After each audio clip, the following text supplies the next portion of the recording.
if you're a high school coach listening in today, what you want to do is spend a lot of time helping the junior high and the high school coaches and PE teachers especially develop their skill set in volleyball using the tools that we've talked about before in past sessions with the academy and some of the things we're going to talk about here. Because if you get passionate, good athletes to love the game when they're sixth graders, your pipeline at 14-year-olds or 15-year-olds when they hit you at ninth grade, they're going to be possibly able to replace the seniors because their skill set is so high.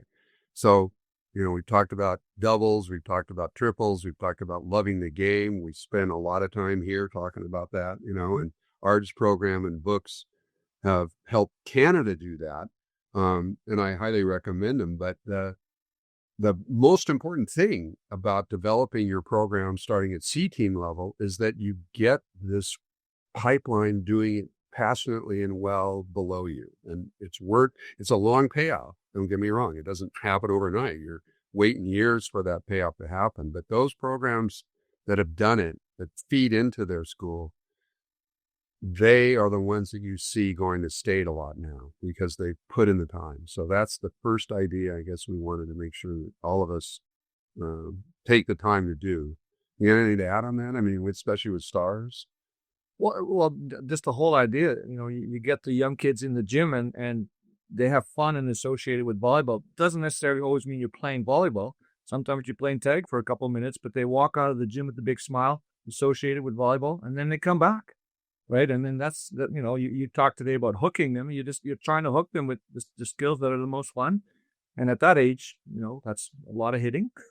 They love hitting, and so we do a lot of that stuff. And these kids just hopefully fall in love with the game, or at least are willing to give the game a shot when they get a little bit older. And then, our numbers have increased tremendously around here, and as has our high-end success. Like we just had one of our local schools win the 4A provincial championships, even though they're a 3A school.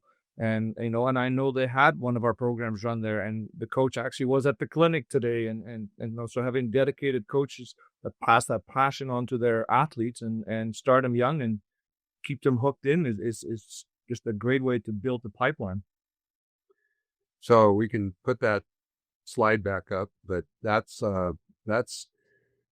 part of what it is. So looking at the black and white here, and I live in the gray world, as I've spoken about before, we want to have coaches that are in that Ancora Imparo mode that I'm still learning of Michelangelo, that they were here. There were dozens of them here at this clinic, and they were on the court from 9 to 5, and they're laughing and smiling and nodding and asking great questions. So Bill Neville calls any high school gym, any national team gym even, an exploratorium.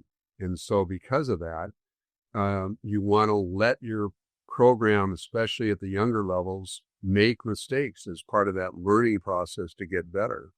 And, that's what a good program has. And you can jump off the deep end into a dive of growth versus fixed mindset. We're not going to be talking about it here. If you haven't heard about it, Learner Lab by Trevor Reagan does a great job, and some of the topics that we've had on the Academy stuff has a great job. But just type in growth versus fixed mindset sport, and boom, you're going to be going down a rabbit hole maybe for the next week.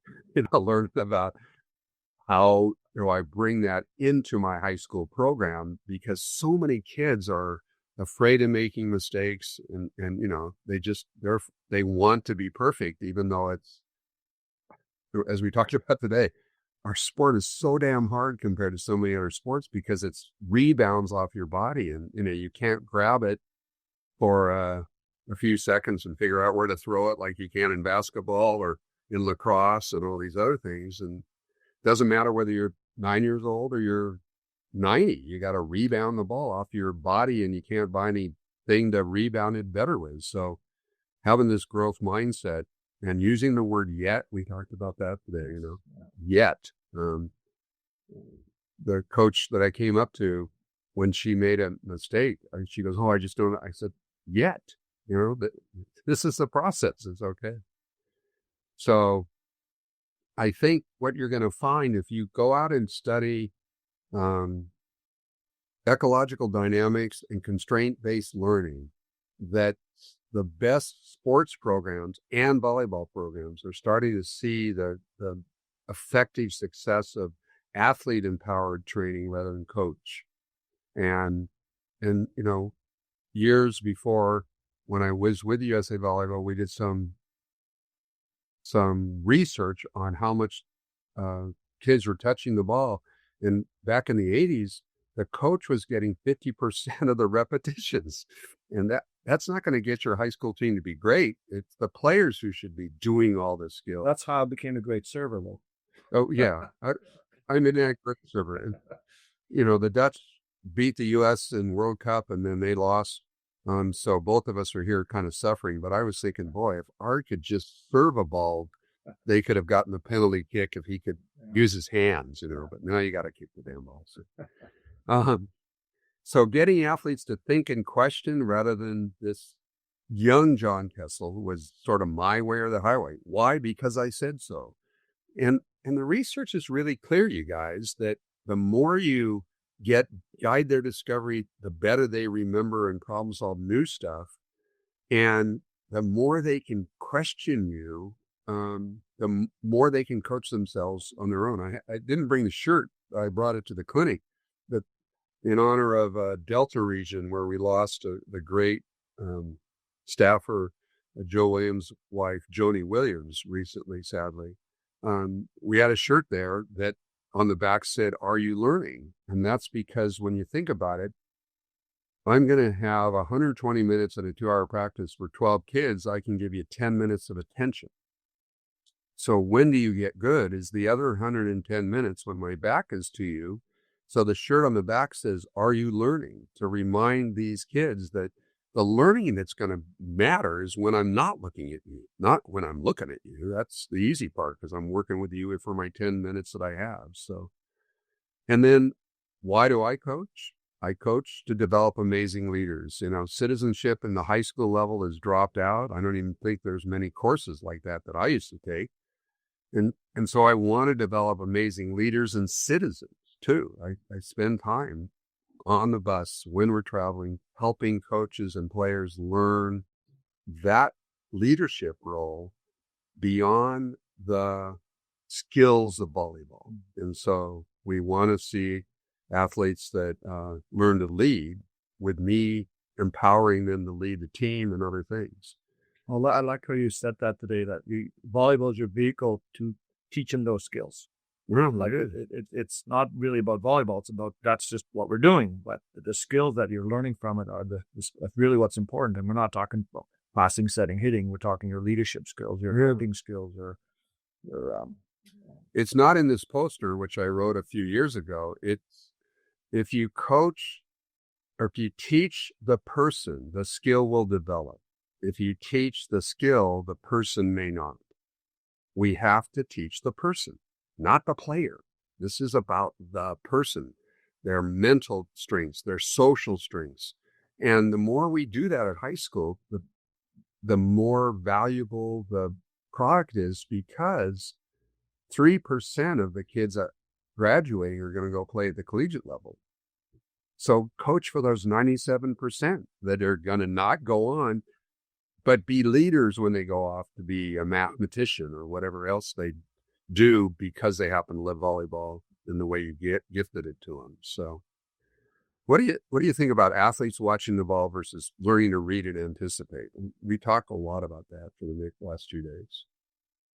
Well, yeah. Well, I mean, we've basically came to the conclusion that reading is the most important skill, and so then you got to give them an opportunity to do that, right? And so doing drills where the coach is in charge doesn't really give you a whole lot of reading ability, and so to put them in situations where they have to actually see what's happening on the other side of the net and make reads and anticipate based on that is the best way to train. And I love the picture that you had up of the beach, where the on the one side wasn't touched at all with like a smooth beach, and the other side is all this and there's all this stuff happening, and it's like, well, what are we trying to accomplish when, the over the net is the first thing that happens? It happens all night long, and so both sides need to be used so you can start learning to read, and at the earliest age possible, like you said, when we're training young kids, well, let's start over the net, because that's what the game is. That totally is. And I did it with your club last night, but I didn't do it today. So I'll give you listeners a tip. One of the gals said, how do you teach reading and serving? And what I did, and what I'd urge you to do, is have the athlete stand a meter in front of the server with the court behind them and the net behind them, and have that. They have to know 1, 2, 3, 4, 5, 6 as the areas of the court. If they don't, you got to teach them, those numbers that we know, and you might be signaling where to serve to if you're one of the more controlling type coaches. So they stand there and they watch the player serve, and the ball travels basically a half a meter before they can't see it because it's going over their head. And they have to say what of the 6 zones the ball is going to drop into. And from that close and that short a time, she nailed it. And, we know, good players know where the ball's going, and they've only seen that tiny ball flight. That's what we need to get our serve receivers to get really good at. And I noticed when I was a younger player coach, I would react when the ball got over the net or to the top of the net, and I didn't do what I should have done, was look and read through the net and look at all the tips that are happening because of the way they dribble it and the way they throw it and where they throw it and all that stuff. That's part of reading. And by standing that one player right there, boom, they can read it and they know where the ball goes, and therefore they can move to the ball, because so many of your coaches were saying, my players don't move to the ball. They stand there and go, and they go, and they don't move. So I think that ties back into your earlier point too, though, about willing to make mistakes.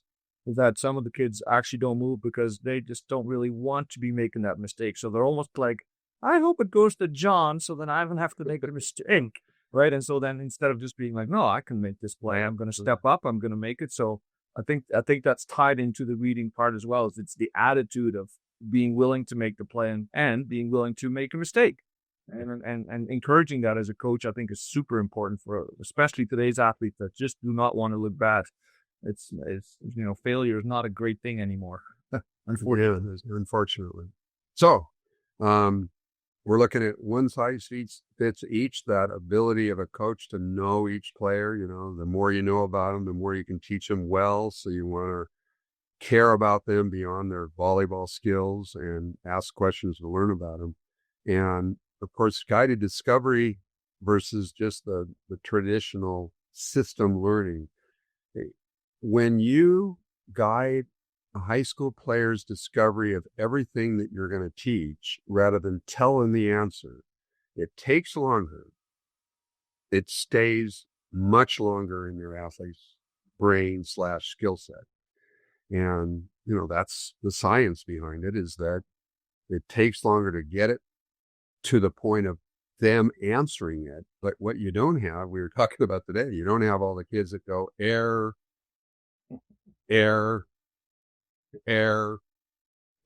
looking for the answer. It doesn't happen because they err and they problem solve on their own because you help guide them. So I think really good progress. We talk a lot today about a 6-6 and a 6-3, and taking even a 6-6 and making a 6-2 version of it, an international 4-2 version of it, and a 5-1 version of it. And so creating a system, rather than when I was a young coach, they walked in the door and I said, all right, we're going to do a 4-2 because that's what I know. And I crammed everybody into the system rather than, I've got Loy Ball. He's 6'9" and he's a setter. Maybe I can do a 5-1 in a different way with this person because I don't normally have a 6'9" setter that'll be an Olympian. So, and then of course the rules are, I have very few rules. My rules are be on time, mean what you say what you mean, and don't be mean when you say it. And that's about all my rules are. Do you have any more rules? go for the ball. Yeah.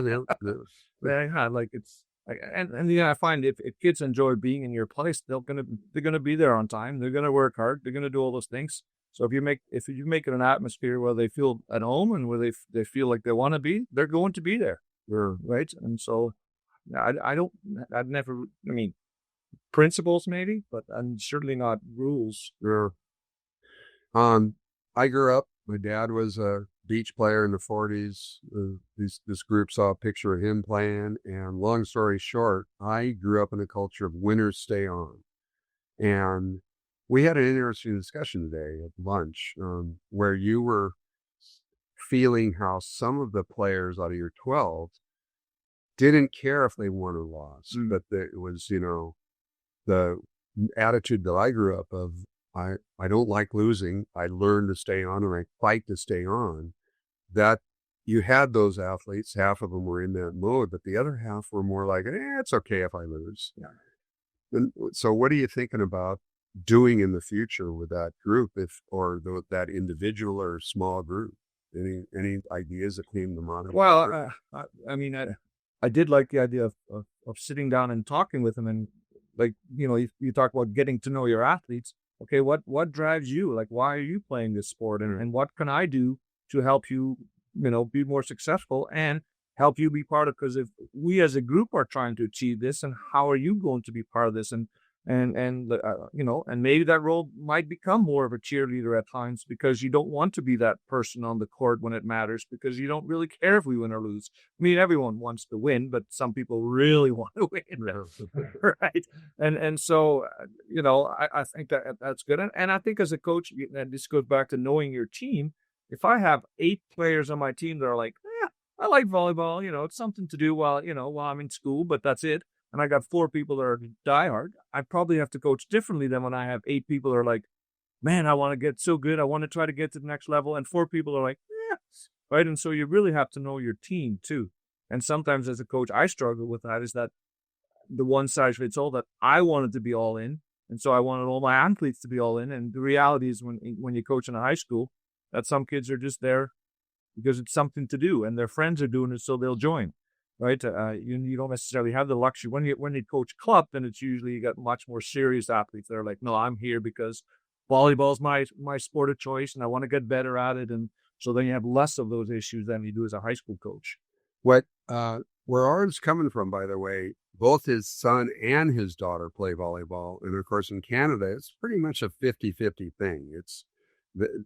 If you've got a volleyball program, you got a boys program and you have a girls program. And that's not the way the States is 450,000 girls playing and 60,000 boys. So, it's wonderful to come up here, and as they talk about their team and then they say, so he, and you're going, oh, it's a guy that we're talking about here. Wow. That's pretty cool. Talked about squeezing the balls, this whole thing about equipment and game regulation form. When your kids come up in high school to your ball cart and squeeze it, that means that you probably haven't inflated all the balls to regulation form. And it's a pretty important thing, both from the feedback of the ball traveling and stuff. You just want to make all things in game regulation form so that the feedback is accurate and not, I hit a softball, I hit a overfilled ball, and I hit a perfect ball. That's one of my jobs as a coach. And I loved it here because, boy, I think we had 4, 5, 6 whiteboards in the gym, because they have a very good teaching program for the PE teachers, which led us as the volleyball coaches coming in on, this whole, your practice objectives as a high school coach shouldn't be a secret. They shouldn't be hiding in the book of Ard and here's the answer. And then I close the book of Ard and next we're going to do this and the book of Ard closes. No, your practice objectives should be up on the whiteboard so that everybody knows what today is kind of about. And because of that, you get this, I can't wait till the next practice attitude for sure. But,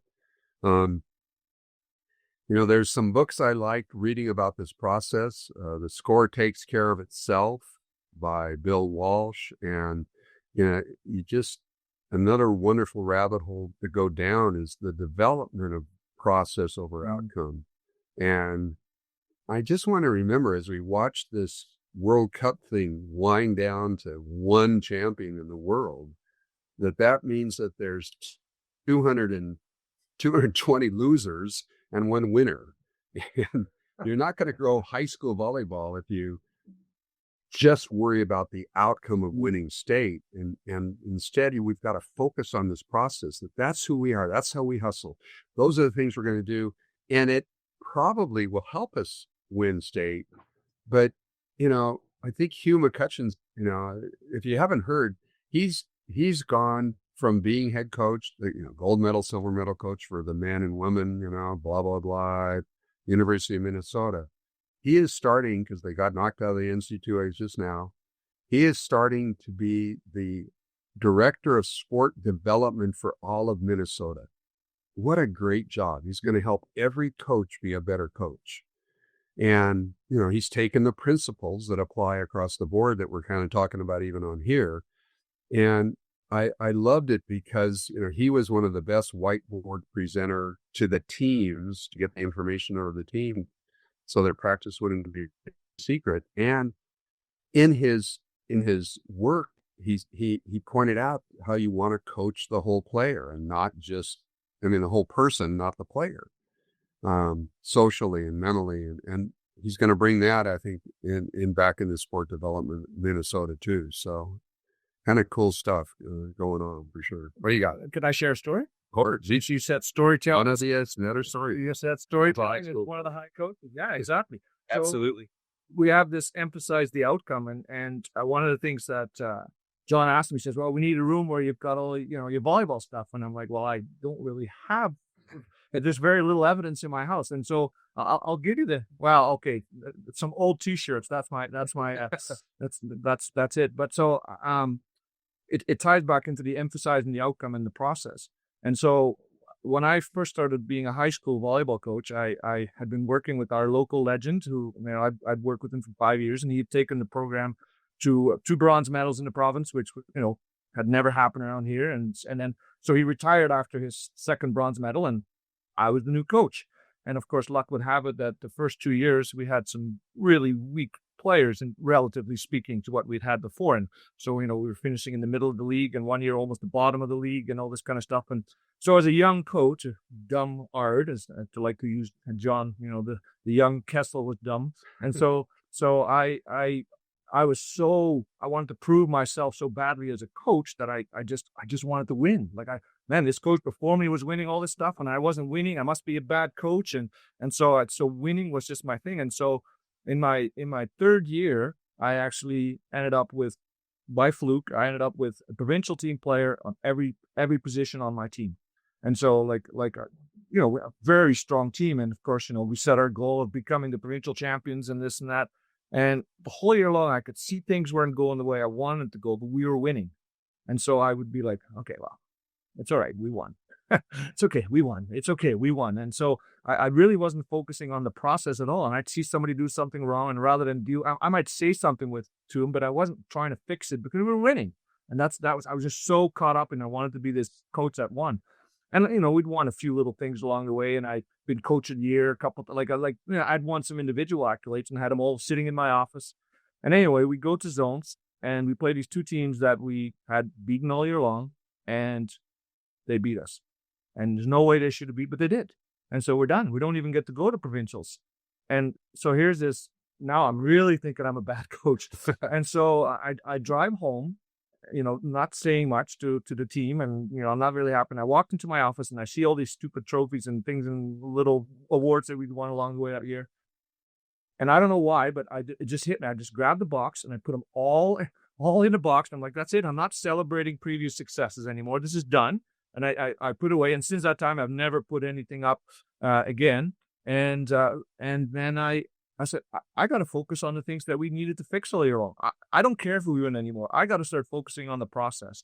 And then 5 years later, we hadn't talked about winning, and we go with undefeated season, and we win our provincial championship. Now, obviously, I had to have the athletes. Like, these things happen. Like, it wasn't just, you start focusing on the process, you're magically going to win a provincial championship.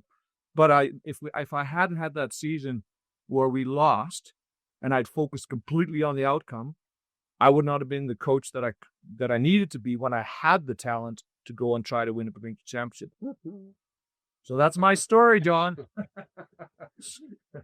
Awesome. Thanks for sharing. And- We showed BAM video delay. There's so many great things out there. This school has the huddle camera to be able to capture and replay things. And, there's so many things that are now technologically advanced that we want to use those things to make our program stronger because they're affordable and take advantage of them. We've got a tech article that is up on the USAV website. You can read, shows all the technical things that we would add to a high school program. I think one of the top things through a pipeline that it gets so important when you get to the high school level is to make sure that you're focusing on always making positive mistakes rather than negative. And, we had a bunch of guys and gals here that were going back in time and doing pear pepper and stuff. And we finally got them to understand that we want to teach each skill first from positive, then to great, and never to negative. And that article, if Jordan, you can put it in the end, from positive to great is an article we'll make sure we share. It's just a really important thing in the whole process for sure. Then can you go back up for just a second there, Jordan? Yeah, absolutely. I think this was a very key one too, for high school athletes. We'll take it away. You know me? Okay. So John talked a lot about the coaching shark circling mistakes, right? So that the young coach that's literally, as John's doing, standing back there and, once you get into you're putting on my coaching radar, I'm looking for mistakes, right? And you spend your time looking for a mistake. Oh, I got one. Let me go fix it. And it's not from a vindictive or a negative place. Like it's a pressure. Yeah, I'm trying to fix it. Yeah, I want to try to help you, right? And so with these current kids that are already struggling with accepting failure, if you're that coach, you're just not helping them at all. And so focusing on the process again, I think you said yesterday the book was called Catch 'em Being Good. Catch 'em Being Good. Yeah, Catch 'em Being Good, right? And so when they do, even if they make the right process, so like they're trying to do the right thing, then you compliment, you give them that feedback, the positive feedback all the time. And then that'll take care of itself way better than just looking for that negative. So if you see that negative, then you just see, well, what was the outcome that they were doing? And so if the outcome was I was trying to serve high and deep, and that's what they did, and it went out, and rather than going, it's out again, you need to serve this much shorter. Well, you'd be like, hey, I really liked how you went over top of the net and deep into the court. Right. And so then they're like, yeah, but it was out. Yeah, but I really like the process you were going through. Just hit a little bit less hard next time or whatever. Right. And so then it helps them to make mistakes without fear. Yeah. And a good high school coach and junior high is able to see the difference between intent over outcome. And what Ard was just talking about. If my intent was this and I went out by a yard, I'm excited about the intent. What's a yard? A yard is a thing that's a little bit tiny, smaller because we're Americans than a meter. Okay. Might have to put that in 1 yard equals 39 inches, a little bit more. Put that in post. Yeah, put that in the notes at the bottom, please. So, looking at some of these other things as we close out this session, athletes are good at all skills and great at one or two. That's the dream, a full player that comes from playing a lot of doubles and things, and not a specialist at high school. Somewhere about varsity level, I think it's okay to specialize. Somewhere around 16, specializing then is okay, but that's because you spent their time developing the whole player so that it can serve and serve receive and do everything as part of it. And good programs do that. They also, we talked a lot about variability today and how since we're not machines, that if your setter at the JV level is standing at the net, you're probably going to lose a lot of matches because half the receptions targeted to your server that stand or receiver setter right at the net are going to fly over the net. And because humans have variance and it's a bell curve. So with the with the C team, I'm probably passing about 2.5 meters off the net. And as they get towards varsity, I'm getting closer to the net. But it's all dependent on how wide their variance is and what their skill level is. So I need to take advantage of this variance reality that happens within their development and stuff. And that's an interesting one, because you talked about tradition quite a bit, how we struggle to break out of tradition. Yeah. And I found as a high school coach, because really, especially in Canada, we were not used to having that setter 2 meters off the net. And so even when you worked on it, there was a continually kids just wanted to get back to that. And even in our clinic today, right? I mean, the coaches. Yeah, the coaches would be right back at that net after 1 or 2 contacts, because that's the tradition. And so that's sometimes really hard to break. Yeah.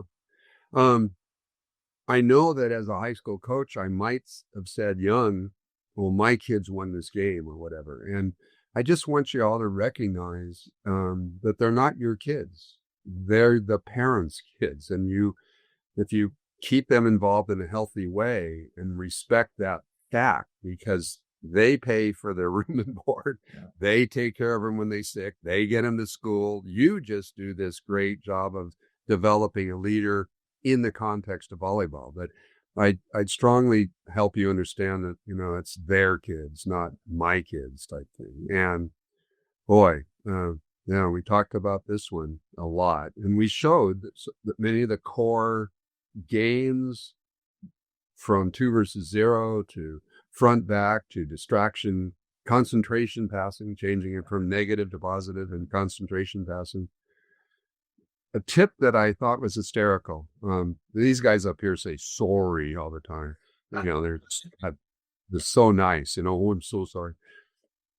But I taught a small part that's not in this handout to be a better high school coach is to put the player's name last. So you call everybody together, and instead of calling them together and then going, Ard, do you want a blue or blue when you're blue? You need to flip it around and put the player's name last. So you want to call them all in and then go, you guys, when we blue, should we blue or should we blue? And then you say Ard, because I'm working on it with Ard, or my reason for stopping practice was something I saw to catch Ard being good, or to give Ard some information that everybody should share. I as a young coach, I was so excited. I'd say the player's name first. And during the clinic, somehow I said the kids Jessica first or something. And then they caught me. They go, oh, and you put the player's name first instead of last. And then everybody got you said Jessica. Yeah, you said Jessica. What do you think? And then someone said, should we? What do you think, Jessica? Yeah, you were over. It was awesome. The highlight for sure. So this one right here, yeah. So part of the reason John came up was to help our coaches learn these things, right? Not that they're all bad coaches by any stretch of the imagination, but just, traditions, and a lot of people coach the way they've been coached, right? And so that to break out of that. We had some, 60, 50, 60-year-old coaches that have been coaching a long time. Yeah. And so I in my role with my club is that I work with the coaches and I try to help the coaches. So that's why, I brought John in, and John had done some Zoom clinics with us. So it was awesome. So anyway, I walked up to one of my coaches afterwards, and I'm talking about the points, drills are many and based on opinion or current fads. And so I said, what you think of the clinic? Oh, it was really good. I'm going to use this drill. And I'm like, well, that's great, but like, what did you get out of the clinic? Well, this drill. I'm like, well, no, like, what about the concepts, like, behind the drill? Like, it wasn't so much. And so a lot of, I think that's a lot of coaches are drill runners, right? It's like, oh, let me just collect lots of drills, and then I can, rather than understanding why they're actually running this drill or how it's going to help their athletes, it's like, oh, that looks like, one was even an activity, the rock, paper, scissors activity you did, right? It's like, I'm going to do that. Well, yeah, that's fun, but why are you doing it? Like, what's your purpose for doing it, right? So anyway, the coach who knows why beats the coach who knows how. All of these for sure. So remember that our national team is only doing about less than a dozen drills, and they're essentially all game based, and we need to teach less drills and more skills. That's a Beach Nation concept for sure, where the doubles game allows you to have less complex games because there's only two of you out on the court having to do the whole skill. So, that whole never be a child's last coach is another way of saying how many athletes keep playing next year. It's hard when you've got a cut, and Ard and I have been talking about how does he come up with using, they have a lot of hockey rinks right now. They're filled with ice, but the ice melts, and then you take the ice out and you bring in the skid loader and you fill it up with sand, and all of a sudden this walled-in beautiful place can be a beach doubles place where you don't even have to charge. You just let them walk in and play doubles to get more kids playing at the junior high and younger C and JV levels that'll be part of your varsity team at the end. And we don't have a lot of that hockey rink capability down in the States, other than the northern states, but we certainly can do more tennis courts as well to give these kids a chance to just keep playing doubles. Because we show the picture of the 20 courts that we set up in Alaska with a coach that played doubles all summer long with the the sun up all the time, because it's Alaska. And he goes on to win the state championships. And a similar way, the coach that put out the 3 courts in his backyard and put out a jug of lemonade and let his kids control and do it all athlete centered, playing doubles during the summer so that when they came into the season, they were much better. And, beach nation / beach volleyball, doubles volleyball doesn't have to be beach. It's got to be 2-on-2 on grass or on sand or on a tennis court, because you've got the surfaces safe and everything, is how you feed that program. So your varsity team goes to state more often and everything like that. So I don't know. I feel like we're kind of towards the end here about the team roles for each athlete, and everybody needs to know their roles. When I think of high school and their skill sets are becoming a little bit more specialized at the varsity level, I really do like, and I don't think I shared this with your group, and I should have, that I've at that level, I also make sure that the subs know that they're game changers, not substitutes. And that comes from Sue Enquist and Karch and all the way down to my high school programs, that, you're not a sub, you're a game changer. And when I go like this, it's because your role is to come in and change the game and stuff. That's a role of those 6 on the bench. So I don't know. What else? We're kind of towards the end. I mean, high school programs are incredibly valuable to the pipeline of the college future that leads into our Olympic teams and national team programs. So I feel that the role of what we're doing here, hopefully this poster gives us some insights and ideas on how to make that happen. And today, anything else come to mind about, aha moments for you since you've been doing this for decades? I think, and I think it was one of the points on here, I don't recall, but I think the fact that if you are expecting athletes to work hard and improve and get better, I think you as a coach should be I think it said lifelong learner on there too. Yeah. I think that is super important that, a role model. Yeah. I think the slide today you had, if you were a brain surgeon and you were operating the same way you were doing it 5 years ago, you'd be sued for malpractice, or at least in the States you would be. Yeah. Here they just say so. Here we have to worry. He can't walk anymore. Sorry. Yeah. No. So I think as a coach, you're the role model too. Is that you need to be going to these clinics and doing these, academies that you're doing, which is awesome. That, as a coach, that's your job. Like, if I'm asking my players to get better between one season and the next, what am I doing to get better? Right. And so I think that best coaches are at these clinics and are doing what you're doing and are going on YouTube and looking at it, or going on your blog, or not just your blog, but just going on, trying to find, and learn, because I think that's said that. And ultimately, if you got kids leaving your program that are lifelong learners, whether it's in volleyball or anything, I think you can feel pretty good about the program that you ran, whether you won or lost, whether you took first or last. Yeah, for sure.